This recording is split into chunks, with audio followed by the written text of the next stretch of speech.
अगर आप नीट 2026 के एस्पिरेंट हो तो आप एनसीईआरटी का महत्व तो जानते होंगे। उतनी ही जरूरी हैं 5 बातें जो मैं आपको बताने वाला हूँ। देखो, ये 5 बातें वो हैं जिन्होंने नीट 2025 का पूरा खेल बदल के रख दिया। तो 2026 चाहे टफ हो चाहे इजी हो, ये फैक्टर्स तो ऐसे होंगे जो कि 2026 तक का भी खेल बदल सकते हैं। तो यार आपको बता दूं, इस वीडियो को आप एक बिल्कुल एंटरटेनमेंट का सोर्स समझने की गलती मत करना, क्योंकि जो 5 पॉइंट्स आपको बताने जा रहा हूँ आप इनको लास्ट के 15 दिन में या 1 महीने में नहीं सीख सकते। इनके लिए आपको 9 से 10 महीने की प्रैक्टिस चाहिए होती है। तो अब जो ये समय है ये बिल्कुल सही समय है इस कंटेंट के लिए। देखो, मैं जो आपको 5 बातें बताऊंगा, अगर आप इनको अपने जहन में उतार कर अगले अपने 9 महीनों के अंदर इसमें मॉक पेपर्स के थ्रू इसकी प्रैक्टिस स्टार्ट कर देते हो, तो आपका जो सिलेक्शन है उसको कोई नहीं रोक सकता। जो एम्स या गवर्नमेंट मेडिकल कॉलेज की एक सीट का सपना आपने देखा है और आपके परिवार ने देखा है, उस एक सीट को आपसे कोई नहीं छीन पाएगा। और अगर आप अब भी स्क्रॉलिंग करने के अंदर और मौज मारने में व्यस्त रहे तो फिर, बाय द वे, मेरा नाम है सक्षम आर्या और I have cracked NEET 2025 in class 12 in the first attempt.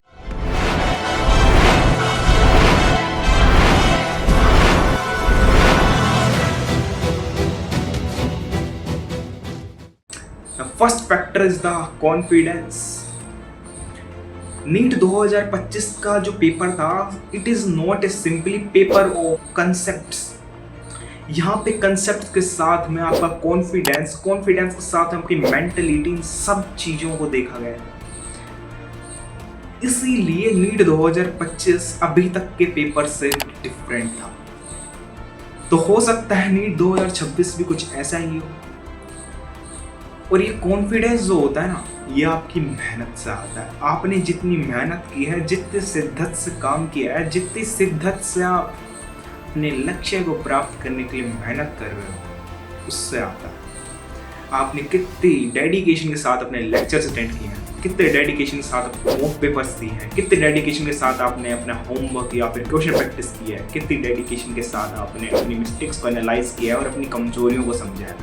Motivation, ये सब बातें तो टेम्परेरी होती हैं, पर इस डेडिकेशन से, इस आपके डिसिप्लिन से आता है आप में कॉन्फिडेंस ऐसी चीज़ नहीं है जो कि एक सिंपल मिनट के अंदर, सिंपल हॉर्स में क्रिएट की जा सके। ये आपकी एक पूरी साल की प्रैक्टिस रिप्रेजेंट करती है आपके उस दिन के कॉन्फिडेंस को। कॉन्फिडेंस, हाँ, हो सकता है आप सवाल देख के घबराते हो, ये एक सबकॉन्शियस एक्टिविटी है।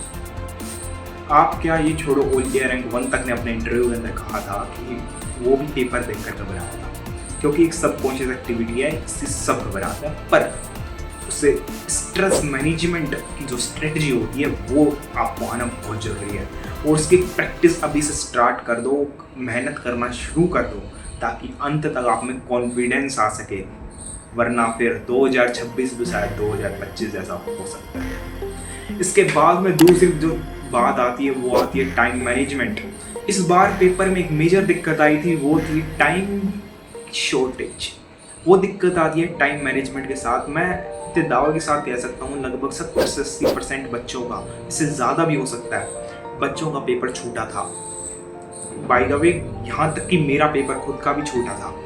तो उन गलतियों को मतलब मैंने एनालाइज किया, मैंने जो कारण जाने उनके पीछे क्या कारण था कि मेरा पेपर भी छूटा।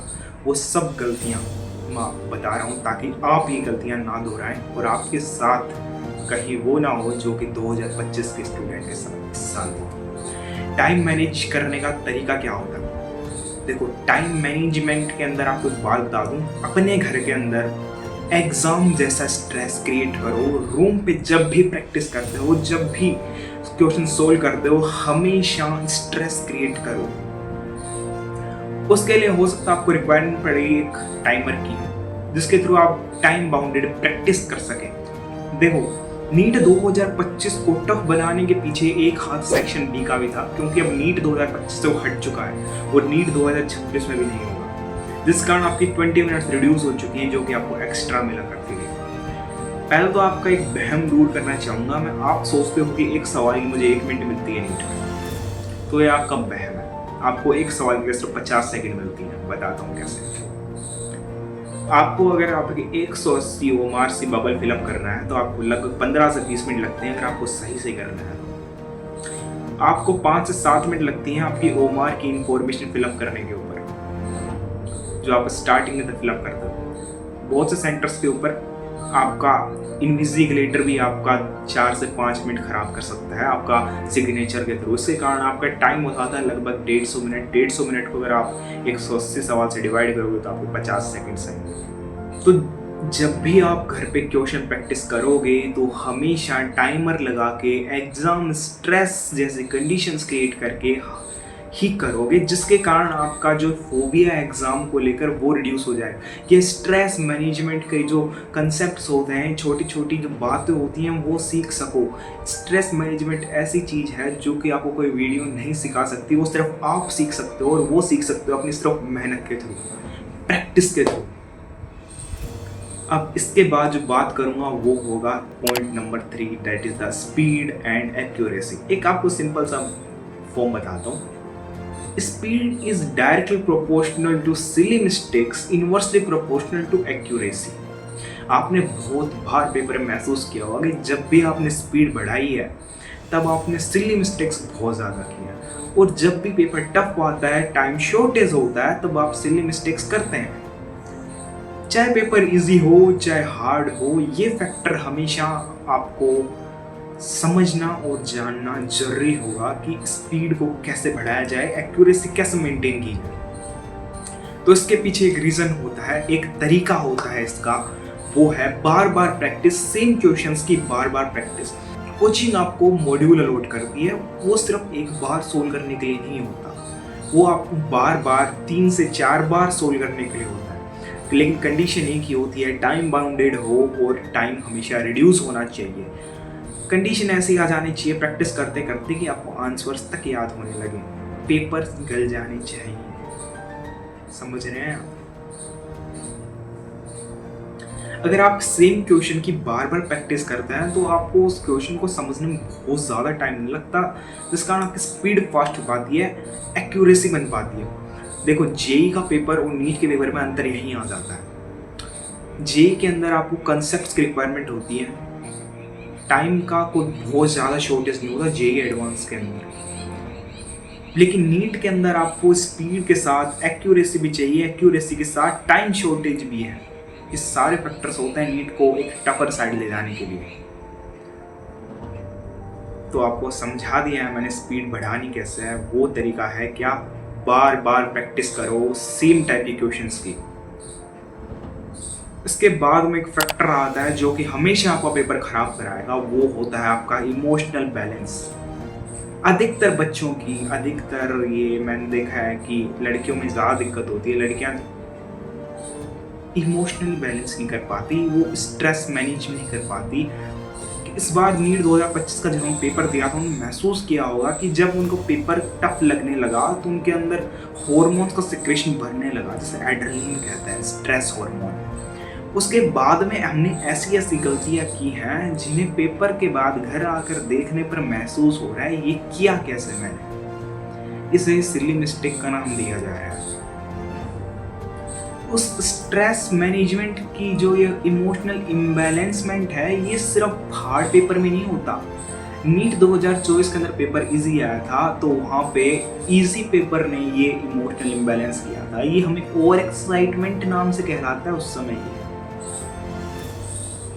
तो हर पेपर में सबसे इम्पोर्टेंट पार्ट का जो हिस्सा है वो एक इमोशनल बैलेंस भी है, और वो भी मैंने बताया ये कोई वीडियो से नहीं आएगा, ये सिर्फ प्रैक्टिस से आएगा। आप इसीलिए कह रहा हूँ कि मॉक पेपर देना स्टार्ट करो, प्रैक्टिस करना स्टार्ट करो, मेहनत करना स्टार्ट करो। स्क्रॉलिंग करने से कुछ नहीं होगा। चाहे आप ऐसी 10 वीडियोस और देख लो, न तो आपको कॉन्फिडेंस आएगा उससे, ना आपका स्ट्रेस मैनेज होगा, ना आपको इमोशनली बैलेंस हो पाओगे। उसका सिर्फ एक तरीका है, वो है मॉक पेपर्स, क्वेश्चन प्रैक्टिस। तो अभी स्टार्ट करो। और मैं आपको एक सिंपल टेक्निक बता देता हूँ फिर भी स्ट्रेस मैनेज करने की, वो होती है थोड़ा सा पानी पी लो। और इसके अलावा दूसरा होता है कि छोटी सी ब्रीदिंग टेक्निक है, उसमें आपको 2 बार नाक के थ्रू सांस लेना होता है, मुंह के थ्रू धीरे उसको रिलीज करना होता है। ये आपके स्ट्रेस को काफ़ी लगभग 50% तक रिलीज डाउन कर देती है। इसके बाद जो इम्पोर्टेंट पॉइंट आता है वो है आपका एनालाइज योर मिस्टेक्स।